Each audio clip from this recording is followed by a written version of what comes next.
Welcome back to my podcast, and today we're going to be talking about and breaking down how the Triangle Shirtwaist fire affected fire codes and safety regulations in America.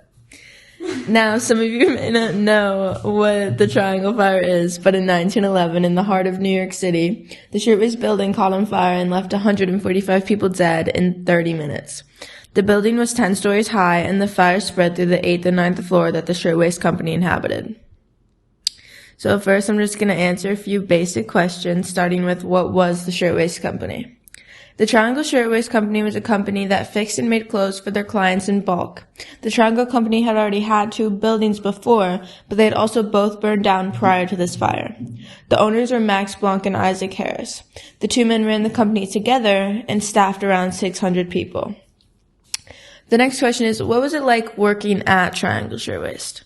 So, workers would clock in every day at 6 a.m., and if they were late, they would have consequences like more work or longer hours. You had one off day on Sunday, but people usually ended up going to work on Sunday anyways, and you would sit at a very crowded table on a bench or stool, or you would be sitting at a row of machines alone.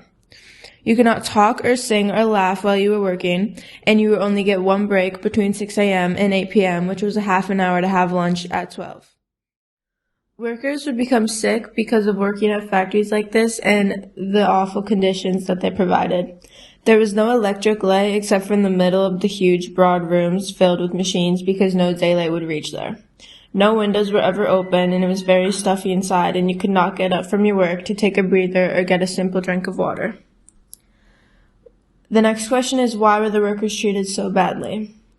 Out of the 600 workers that were employed there, the majority of them were women, and back then women could be very easily manipulated by men, and men would put themselves in a position of power in almost every big business. We see this in modern times as well, where women will get paid less for the same job as men, or men usually have the upper hand in getting job offers in many industries.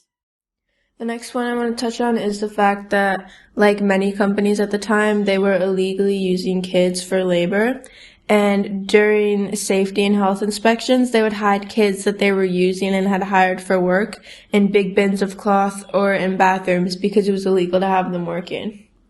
Children that were working at the Shirtwaist illegally and unfairly died in the fire, and the casualties in the fire went as young as just 11 years old. During the time of the fire, the women's rights movement was also going on, and many women's rights protests were going on in this time period, and the Shirtwaist women striked and protested all the time with other factory women. But the owners were known to hire thugs to take out the protesting women, and they would also pay politicians to look the other way because they knew what they were doing was illegal.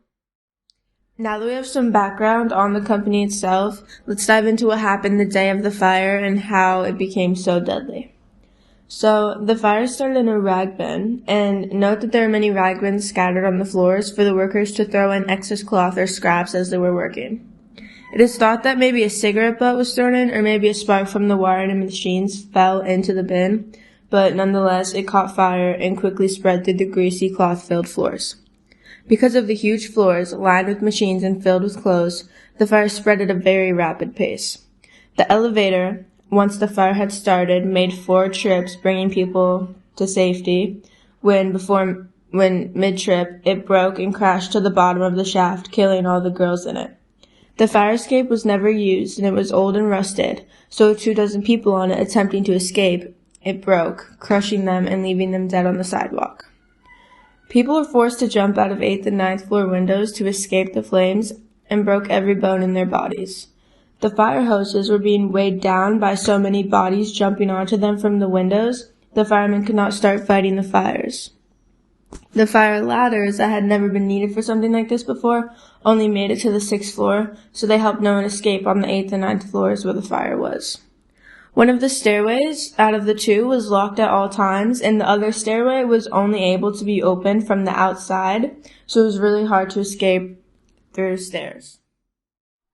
Although some workers escaped, it is evident that before the fire, the workers were treated harshly and neglected. Safety regulations were also overlooked by the company, and the owners went against the law and did not apply any safety measures to the building. Fire and safety codes throughout the country were affected and changed radically from the tragedy that is the Triangle Shirtwaist Fire. Throughout the 1900s, a lot happened to shape America and the world into what we are today, from women's rights to child labor laws and fire codes. The women were treated awfully and deprived from safety in everyday work, and that led to the fire being so deadly and there being so many casualties. America has made many improvements for fire safety, although the struggle for women's rights and factory treatment is still happening and is a big factor for the fight for equality in modern times.